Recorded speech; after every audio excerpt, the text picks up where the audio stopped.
Pustaka Al-Ilmu, Jalan Bungu Raya, nomor 42, Perumnas Bekasi, telepon 706 75299.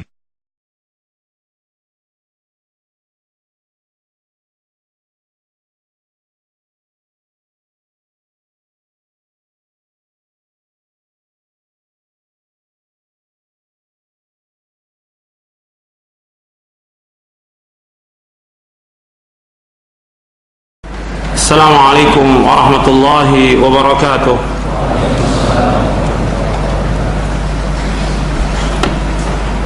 Innal hamdalillah nahmaduhu wa nasta'inuhu wa nastaghfiruh wa na'udzu billahi min shururi anfusina wa min sayyiati a'malina.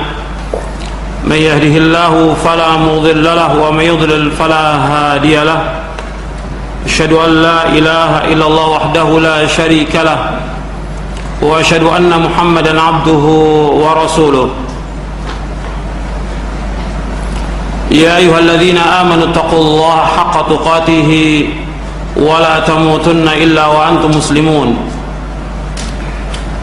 يا أيها الناس اتقوا ربكم الذي خلقكم من نفس واحدة وخلق منها زوجها وبث منهما رجالا كثيرا ونساء واتقوا الله الذي تساءلون به والأرحام إن الله كان عليكم رقيبا يا أيها الذين آمنوا اتقوا الله وقولوا قولا سديدا يصلح لكم أعمالكم ويغفر لكم ذنوبكم ومن يطع الله ورسوله فقد فاز فوزا عظيما أما بعد فإن أصدق الحديث كتاب الله وخير الهدي هدي محمد صلى الله عليه وعلى آله وسلم وشر الأمور محدثاتها وكل محدثة بدعة وكل بدعة ضلالة وكل ضلالة في النار. Ayolah ikhwah, a'azakumullah, kepada bapak, ibu-ibu, ikhwan dan akhwat yang dimuliakan oleh Allah. Alhamdulillah, kita bersyukur kepada Allah Subhanahu wa taala atas segala nikmat yang Allah karuniakan kepada kita. Kita bersyukur kepada Allah Subhanahu wa taala atas nikmat Islam, nikmat iman, nikmat sunnah, nikmat diberikan oleh Allah Subhanahu wa taala waktu yang luang untuk menuntut ilmu syar'i, nikmat diberikan ilmu yang bermanfaat, dan kita selalu memohon kepada Allah Subhanahu wa taala agar kita diberikan taufik oleh Allah SWT untuk mengamalkan apa-apa yang dicintai oleh Allah dan diridhoinya. Sekarang kita akan membahas atau membedah buku Bingkisan Istimewa Menuju Keluarga Sakinah yang ditulis oleh Yazid bin Abdul Qadir Jawaz. Ayolah ikhwah, a'azakumullah, di dalam buku ini ada muqaddimah dan ada 16 bab. Tentunya tidak mungkin untuk kita bahas dalam waktu 2 jam seluruh bab yang ada dalam kitab ini. Karena itu saya akan mengambil beberapa bab yang terdapat dalam kitab ini yang mudah-mudahan bermanfaat bagi kita semuanya yang hadir dan yang mendengarkan, dan juga kita memohon kepada Allah dari kajian ini bermanfaat bagi kita. Bagi yang belum menikah, segera dia menikah. Bagi yang sudah berumah tangga, mudah-mudahan diberikan keturunan yang saleh. Bagi yang ada kemelut dalam rumah tangganya, mudah-mudahan diberikan sakinah, mawaddah, warahmah. Ayolah ikhwah, a'azakumullah, kita akan bahas tentang definisi nikah. Karena kita akan membahas tentang masalah pernikahan, maka kita harus tahu lebih dahulu tentang apa yang dimaksud dengan nikah dalam Islam. An-nikah menurut bahasa Arab berarti ad-dhamm, artinya menghimpun. Kata ini dimutlakkan untuk akad atau persetubuhan, karena berkumpul. Sering juga disebutkan dengan libas, artinya suami dan istri itu karena dia berkumpul dikatakan oleh Allah dengan libas. Hunna libasul lakum wa antum libasul lahun. Mereka para wanita adalah pakaian bagi kamu dan kamu adalah pakaian bagi mereka, yang menunjukkan kepada pertama maknanya akad, yang kedua maknanya adalah persetubuhan. Menurut syariat, sebagaimana penjelasan Imam Ibnu Qudamah rahimahullah, yang dikatakan nikah menurut syariat adalah akad perkawinan. Ketika kata nikah diucapkan secara mutlak, maka kata ini bermakna demikian selagi tidak ada satupun dalil yang memalingkan darinya.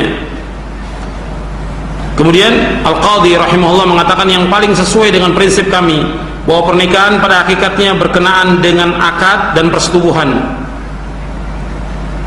Jadi akad dan persetubuhan. Kemudian dibawakan ayat dalam surah An-Nisa ayat 22, wala tankihu ma nakaha aba'ukum minan nisa'i illa ma qad salaf innahu kana fahishatan wa maqtan wa sa'a sabila.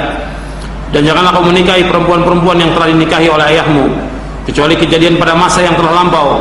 Sungguh perbuatan itu sangat keji dan dibenci oleh Allah, dan seburuk-buruk jalan yang ditempuh.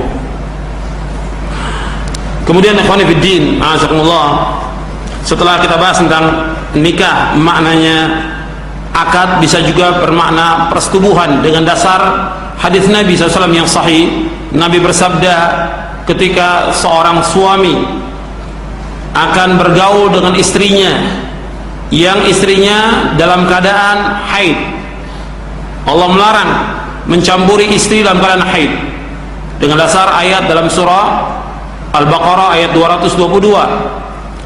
Kemudian Nabi membolehkan kalau mereka untuk mubasyarah, artinya bercumbu, beradu kulit. Yang tidak boleh hanya satu, yaitu bersetubuh. Kata Nabi SAW, isna'u kulla syai'in illa nikah. Isna'u kulla syai'in illa nikah. Lakukanlah segala sesuatu kecuali nikah, kecuali persetubuhan. Jadi nikah dalam hadis yang sahih itu maksudnya al-jima', yaitu persetubuhan. Sebab mencampuri wanita sedang haid dilarang dalam ayat yang tadi saya sebutkan dalam surah Al-Baqarah ayat 222.